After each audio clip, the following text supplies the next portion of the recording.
Je m'appelle Mickaël Taguet, j'ai 31 ans, je travaille dans la Loire, près de Saint-Étienne. Je m'oriente dans un style réaliste et ça fait maintenant 8 ans que je tatoue.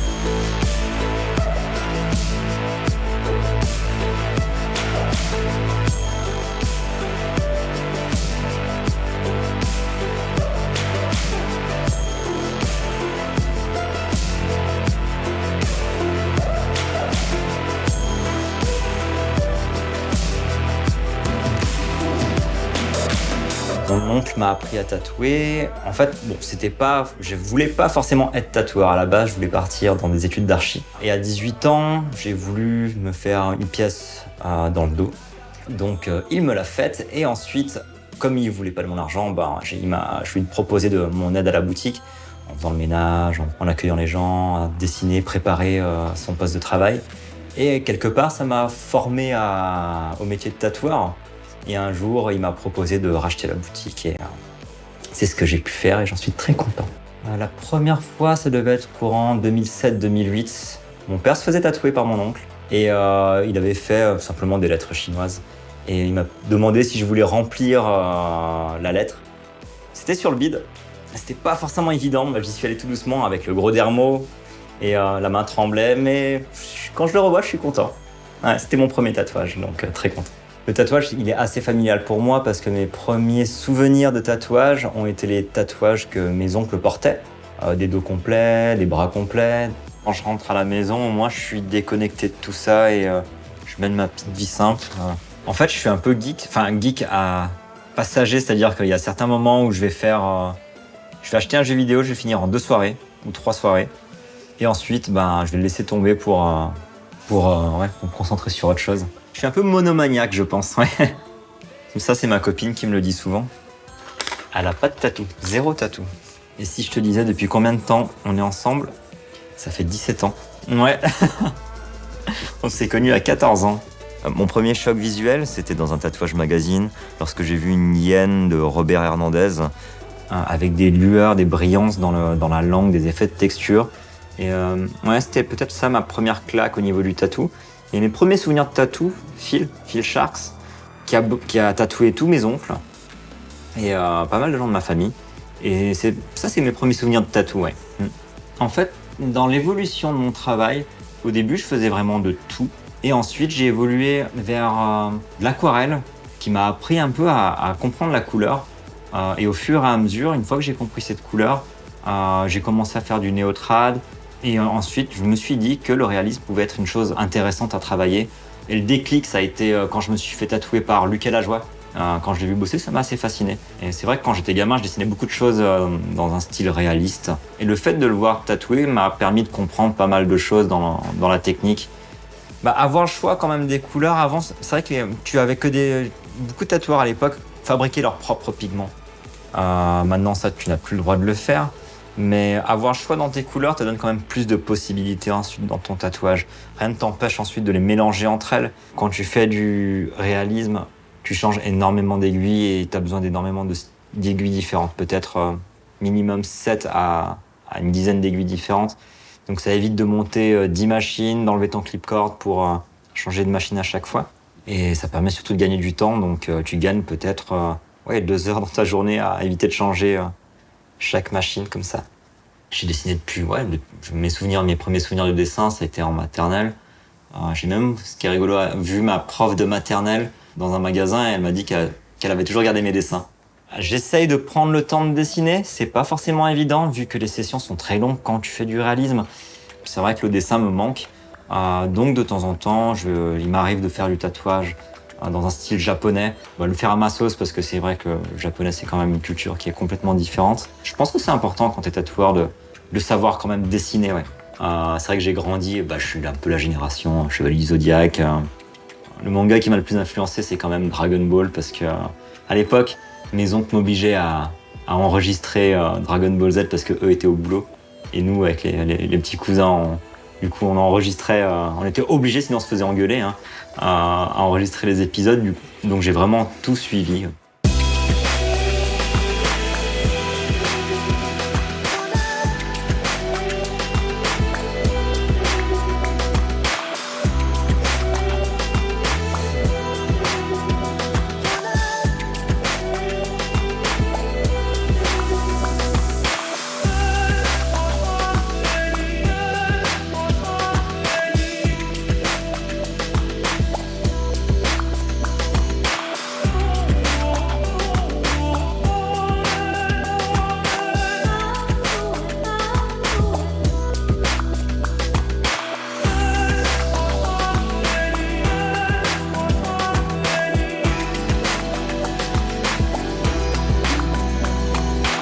Phil Shark, c'est un très bon ami, c'est un des premiers tatoueurs que j'ai rencontré lorsque j'ai commencé. On est devenus maintenant amis.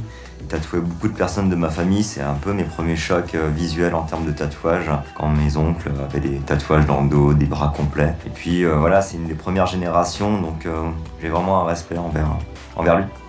J'ai fait tout un truc sur mes premières bécanes qui étaient des Spalding et Rogers. Donc là, c'est du Spalding et Rogers de différentes époques, dont les médecins, enfin les vétérinaires se servaient. Et là, c'est un premier essai des machines à pile. Donc là, j'ai eu le kit complet. Et voilà, tu mettais une pile, elle doit fonctionner. Ça fait un peu peur. Ça Si ça fonctionne. Oh là là. Voilà. Ça, c'est des vrais acétates, par contre, ce que tu as là. C'est du Walter Moskowitz. C'est le fils qui m'a vendu ça. Donc là, il y en a des années 50, 60 et 70.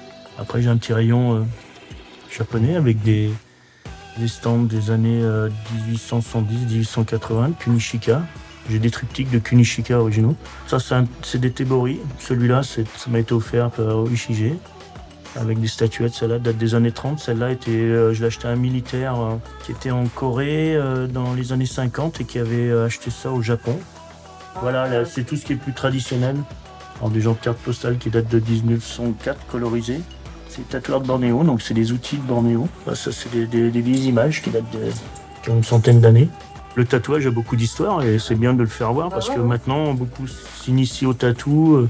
Surtout maintenant, tu as le dermographe qui est quand même l'outil indispensable du tatoueur et qui représente le tatoueur. Et c'est vrai que maintenant, avec tes rotatives, t'as pas forcément une histoire, mais... Le traditionnel est conservé. Il y a quand même des gens qui continuent à piquer en traditionnel. C'est un autre charme, c'est un autre rendu. Là, moi, ça, c'est un kit de Bill Moore qui est de 1940, de Chicago. Les Hughes, qui est quand même un des géants du tatouage anglais. Donc j'ai récupéré quelques bécanes anglaises, de Mickey Sharp aussi. Ma première rotative, qui était une rotative pour animaux. C'est un pote qui fabriquait des machines rotatives, justement. Ça, c'est ses prototypes, ses premiers essais. Les Roots Ego qui vont très très bien. Et du coup, celle-ci, c'en est une aussi. C'était son prototype, ça, ses premiers essais, mais bricolé à la main, avec les moyens du bord. Certains viennent me voir quand même, passent me voir. Leur faire voir une partie de l'histoire, de ce qu'ils font, d'où ça vient. Parce que beaucoup ne savent pas forcément l'origine de ce qu'ils font. Comment régler une lame, comment tendre un ressort. Maintenant, on achète une aiguille, une rotative, et puis on y va tout de suite. C'est tellement facile, il n'y a rien à régler.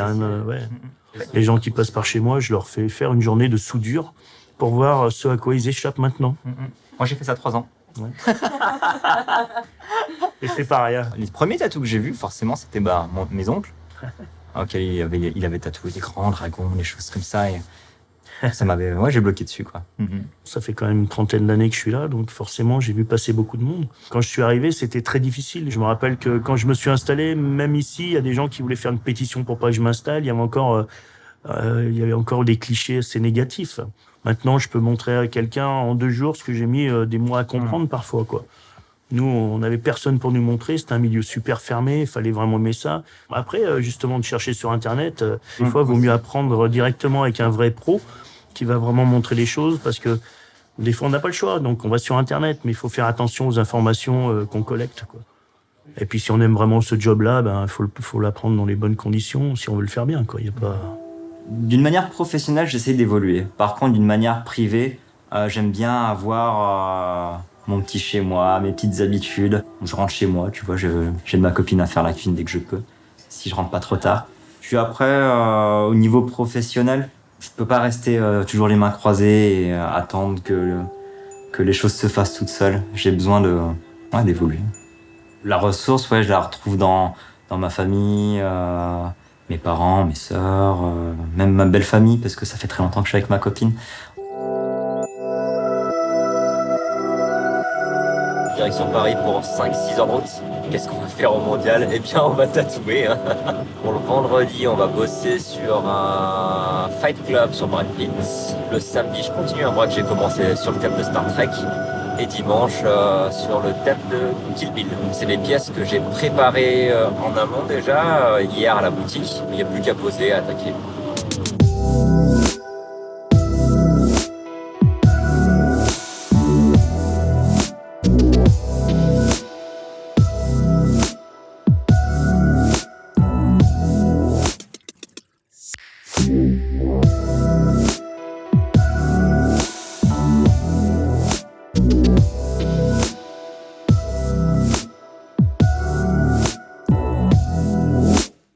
S'approche de Paris et plus on sent cette petite excitation monter.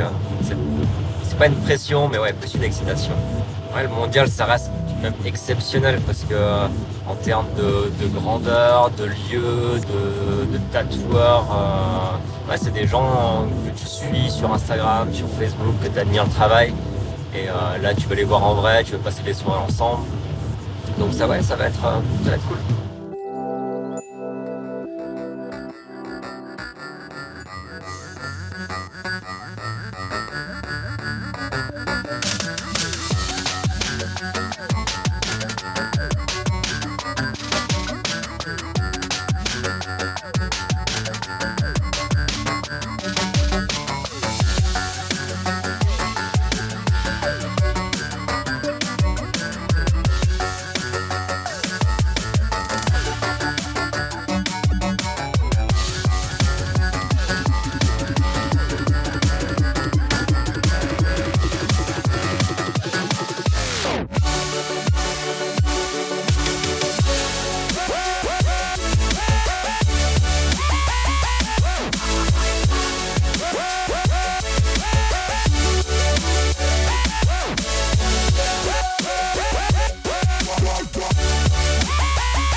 De mon côté, je pense être beaucoup à l'écoute des gens quand même, parce que beaucoup de tatoueurs essayent d'imposer leurs motifs ou de proposer des projets. Je le fais de temps en temps, mais après les gens le prennent parce que ça leur convienne. Mais moi, j'essaie quand même d'écouter la demande des gens et de leur faire plaisir. Et quelque part, si ça leur fait plaisir, je me fais plaisir aussi. Parce que je pense que pour évoluer, tu as besoin d'être justement, de te faire plaisir personnellement. Et je pense qu'après, ça se ressent de partout. Je suis quelqu'un de plutôt simple, je pense. Je pense que je suis plutôt simple. On croit que souvent les tatoueurs ont une vie bien rock'n'roll, c'est la fête, on boit des bières le soir, etc. Moi, je rentre, je mange, je bois ma tisane, je me couche avec ma petite copine, et voilà. Mes 3 valeurs principales vont être d'être rigoureux et régulier, d'être ponctuel, et ensuite d'être respectueux envers ma clientèle et envers les gens tout court. Le respect, non, c'est sûr que ça vient de mes parents parce que ils ont essayé de m'éduquer, de m'inculquer des bonnes valeurs. Bon, je pense comme tout bon parent, mais de la manière asiatique, donc c'est carré. Pour ma mère, l'éducation était très importante pour s'intégrer dans un pays qui, à la base, n'était pas le leur. Elle m'a inscrit à toutes les écoles possibles et imaginables. J'ai fait du piano à partir de 6 ans, dans des cours de sport. Elle m'a inscrit dans d'autres cours de musique, guitare, piano, solfège. J'en ai bouffé pendant 13-14 ans. C'était très dur, mais à la fin, maintenant, je la remercie parce que j'ai appris peut-être à être plus rigoureux dans le travail maintenant. Le réalisme m'a toujours impressionné techniquement. J'avais pas forcément les mouvements. Et quand tu travailles tous les jours la même technique, les mêmes petites gestuelles, tu arrives à progresser au fur et à mesure des mois et à évoluer d'une bonne manière parce que tu revois tes tatouages cicatrisés, tu corriges un petit peu tous ces petits défauts qui, au final, aujourd'hui, je pense que les tatouages cicatrisés sont cool. Après, on n'a pas encore assez de recul, mais d'ici 4-5 ans, on verra tout ça. Ouais, non, il y a beaucoup de tatoueurs qui pensent que le réalisme, c'est juste reproduire, décalquer un motif. Je pense qu'il faut quand même être assez créatif pour que ça aille sur une épaule. Le placement d'un motif est super important pour moi. Il y en a qui vont te placer un portrait dans le creux d'une épaule. Au moindre mouvement, le portrait va se déformer. Et puis, je pense aussi qu'il faut avoir du goût. Parce que t'as beau être un très bon dessinateur ou un très bon tatoueur, si t'as pas de goût, tes tatouages seront moches, quoi. Quand t'es tatoueur réaliste, tu peux tout tatouer. Après, ça va être plus un choix dans l'image, un choix dans les lumières, dans les contrastes. On en revient toujours au contraste, mais c'est tellement important. En termes de cicatrisation, pas prendre des couleurs trop froides ou qui partent dans les jaunes, où la peau va peut-être l'absorber au fur et à mesure des années. Donc toujours cette histoire de contraste. Depuis que je suis gamin aussi, j'adore travailler les visages, m'appliquer dans les yeux, dans le nez. Chaque détail compte énormément pour moi. Ouais, de temps en temps, il y a des fois où t'es pas content forcément de ton travail. Donc tu le ressens qu'après coup, quand tu revois les photos que tu as prises, tu te sens toujours un peu mal à l'aise, ou tu sais que tu aurais pu faire mieux.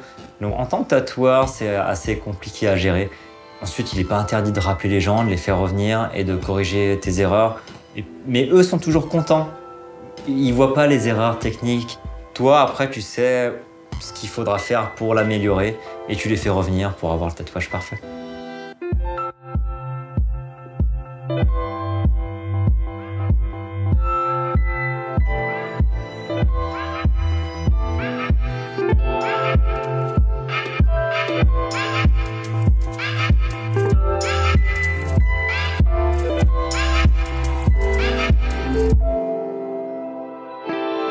Pour faire du réalisme, il faut être perfectionniste. À la fin, j'essaie de prendre énormément de recul sur mes tatouages parce que quand tu te concentres sur une zone de 5 cm², au bout d'un moment, tu occultes tout le reste. Donc prendre du recul, regarder ce qui ne va pas, corriger au fur et à mesure. Dans le réalisme, c'est assez important. Et toujours voir les petits défauts. Mais après, je pourrais continuer des heures et des heures, mais au bout d'un moment, le client, forcément, il tient plus, quoi.